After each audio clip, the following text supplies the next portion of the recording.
fishing, it's in my soul. Welcome to the Salt Strong Podcast, disrupting fishing entertainment as you know it. Prepare to laugh. Prepare to get to know fishing legends in a whole new and unfiltered way. And on occasion, you might even learn a thing or two about fishing. Here's your host, Joe Simons. Like diamonds. How you can be the best in the world at something. Hey everybody, Joe Simons, like diamonds, back again, Unchurched. Here we go, zip the flour, roll the dough. That was from a popular hit song back in the 90s, I believe. Name the song, and you win 30,000 virtual high fives from yours truly. All right, let's get on with it. Sorry, I'm having a little fun here today. I'm in a good mood.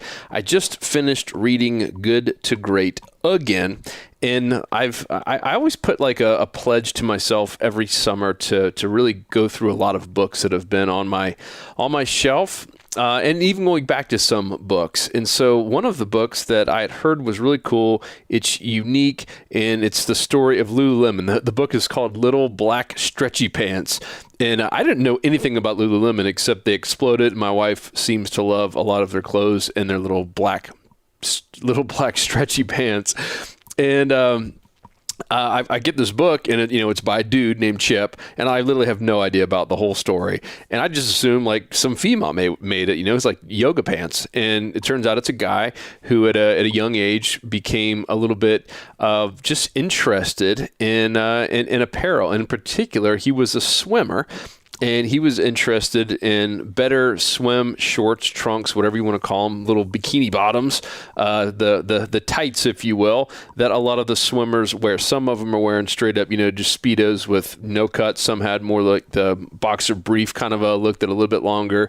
And he's like, man, all this stuff made for men was pretty pitiful. And when you're swimming long distances, he was swimming every day for hours a day. Just like if you do an Ironman or anything like that, you get chafing, and it can be brutal on your thighs and the side of your legs. So he kind of made a commitment as an athlete that hey, I'm going to work on some better fitting and better, just more comfortable, I guess is the right word, materials. And long story short, he ends up seeing this massive movement way before it happened over in California and in Vancouver, where he was living, in yoga, and in particular, women getting into yoga. And so this is 20 plus years ago, way before yoga was kind of a cool mainstream thing. And he realized that there's all these successful women who young women 28 to 40 or so that either had jobs or had kids or both. And wanted something that could look good and feel great while they're working out, and even to go wear it to brunch, or even just around town meeting up with friends or taking the kids out to the park, etc. And lo and behold, Lululemon was born. And a dude founded the whole thing. So anyhow, I tell you that just because it's a fascinating story. And he ended up getting kicked out of his own company for a variety of reasons, and hiring bad people, and made a couple decisions I think he regretted toward the end. But it's a fascinating story. So if you guys want to learn a lot about business and a little bit about making little black stretchy pants, it is a really, really cool book. But anyhow, while I'm listening to that book, that was one that I did on Audible via some car rides. He had mentioned that one book had literally changed his life and changed the entire direction of Lululemon and made it what it is today. And that was Good to Great. So I had already read Good to Great before.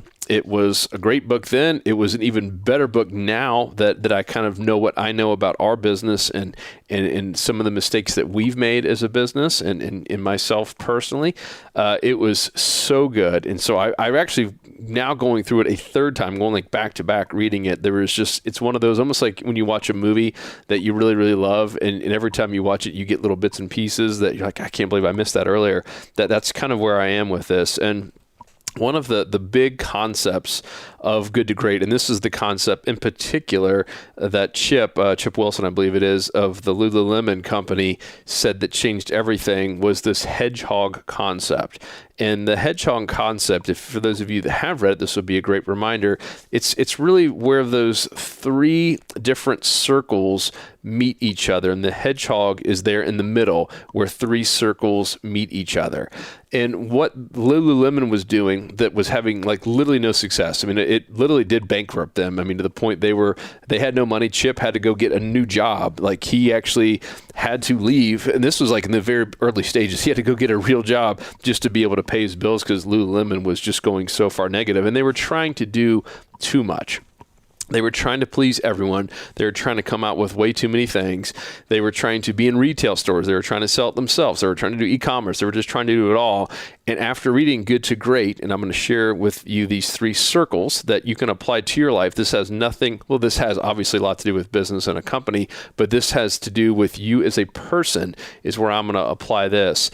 Regardless if you're starting your own company or if you're an entrepreneur in a company, meaning an entrepreneur is someone who has entrepreneur tendencies, but you still work for, a company.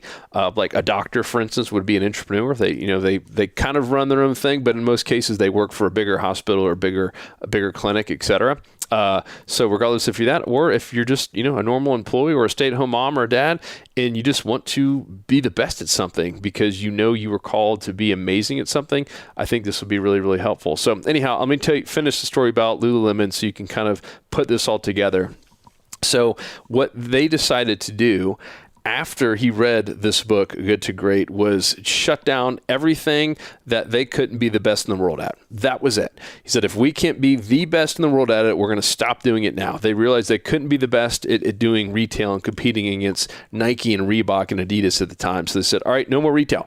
The one thing they could be the best at, and this is really the number one most important part of this entire message here, the number one thing they knew they could be the best in the world at was creating tight, stretchy pants. They've we have the best fabric, we have the best material, we have the best people sewing this stuff. We could be the best in the world at this one piece of article, this one piece of clothing. That's all we're going to sell. So they got rid of everything else and only focused on making the very best black, tight, stretchy pants in the entire world for women doing yoga. That was it. That was their entire business. And look where they are today. I mean, we're talking, the guy alone, Chip, who got kicked out of his own company, is worth $5 or $6 billion, all because he focused on that one principle. What can I be the very best in the world at? And for him, and everyone that worked for the company, they woke up every morning and say, we are going to make the best black, tight, stretchy pants for women doing yoga in the entire country. And we're only going to sell it in our one or two little stores. They only had two little stores at the time. That was it. That was their entire model, their mantra. And as soon as they started doing that, all the magic happened, all the momentum happened, all the right people and opportunities started coming into their world. And so that's just one of the circles, but that really, I believe, is the most important one. And that's one that ends up destroying so many careers. It's one that ends up destroying so many dreams. It's one that ends up just destroying people's lives because they get so sidetracked and they get just so brought into the wrong opportunities, and they start chasing the wrong things like shiny objects. Ask me how I know, because I've done this a million times. It's how I've almost destroyed Salt Strong a couple times in the past, is by being attracted to these shiny objects. Well, hey, we could do this, and this could make us some money, and this would be really, really cool. The question that we always have to ask ourselves, which is the most important circle in my opinion, is what can we be the best in the world at? And this applies to you as a person because God gave you some special gift. We had Pastor Johnny on here many episodes ago when we talked about that everyone he's met, everyone in his congregation, from people that literally have nothing and were born with nothing and feel like they have nothing, there's always some special gift that he's been able to find and discover after talking to them enough. And it could be something that you might take for granted. In most cases, you probably do because it comes natural to you and you just assume everyone has that same power as you. But in most cases, 99% of the cases, there's going to be something that you have that's a little bit different than everyone else. It's something that just comes so natural to you. It's something that God gave you personally as a human being, that it's something you can do better than anyone else in the world. And until you focus on that, And until you start unlocking all of that power, I do think it's tough for people to truly be fulfilled. And I think it's really tough for people to really meet their maximum potential, to really be thriving and feel like they're getting everything out of life. And so I challenge you today to ask yourself that. What can you be the best in the world at? Regardless if you want to look through the lens of a company you work for or your own company or just your life, is what can I be the best in the world at? That means being the best in the world to my 2 kids who I watch at home. That's it. I mean, that literally could be that simple. There's no one else that could be the best in the world. If, let's just say, you're a mom and you have 2 children, there is no one else that could do that job the way you could, and the way you could love your 2 kids than you. Do you agree? Of course, right? And in the same, if you're a dad, and maybe you're a single dad, there's no one else in the entire world that could love those 2 kids like you and to be a father like you could. Just think of it that way. That's how simple this can be. It does not have to be something like, oh, I'm going to be the best in the world at creating tight, stretchy pants or iPhones or anything like that. This is, in almost 100% of the cases, this started off super, super, super small. Even to companies that did grow to billions and trillions of dollars, it always started off incredibly small with one simple idea, one simple concept, one just thought process, one belief, just one feeling that I could be the best in the world at this. And we see it every day, right? Think about, I mentioned doctors earlier, okay? If you're a generalist, if you're just that generalist doctor, they are the lowest paid in the entire group of physicians in America right now. The generalist, the person that just kind of can do it all, like that family doctor. Go ask your family doctor. God bless them. We need more amazing family doctors. But this, just a normal kind of pediatrician and the guy or gal that just kind of, you can do it all and then send you to experts and specialists, they are the lowest paid. Doesn't mean they're not fulfilled. I'm just saying they're the absolute lowest paid doctors out there. And then when you keep going higher in terms of the amount of schooling that they've had and the amount of specialties that they've mastered, the higher paid they are. They're the specialist.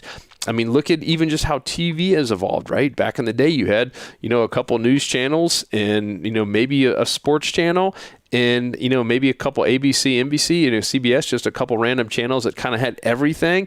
And now look at it, right? I mean, the channels that do the best are dedicated to like one special topic, right? HGTV. For those of you that watched that, I used to watch that back in the day when we did have a TV at our house. HGTV. I mean, can we be the best in the world at home garden and fix up houses kind of stuff? Absolutely. And they absolutely nailed it. I mean, look at any channel or anything that you're interested in.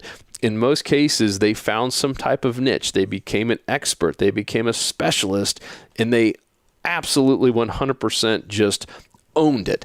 And then as you start owning something and become the best in the world at it, then and only then do you start branching out. It wasn't until Lululemon had multiple stores and now had millions of dollars of revenue before they ever even looked at doing something else besides tight, stretchy pants. Now, of course, they have these massive stores and it's, traded publicly, and now they have everything from men's, women's, kids, all kinds of stuff. But it all started with what can we be the best in the world at right now, today, and then get there, and then start spreading out after that. So many people, I see it happen all the time. They try to do too much at once.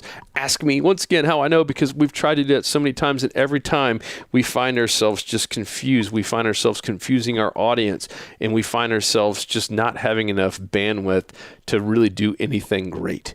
And that's the whole, good to great concept, right? Is becoming the best in the world at something. So let me talk about the other 2 circles now that I've really nailed that one. So circle number 1, what can you be the best in the world at? Circle number 2, what are you passionate about?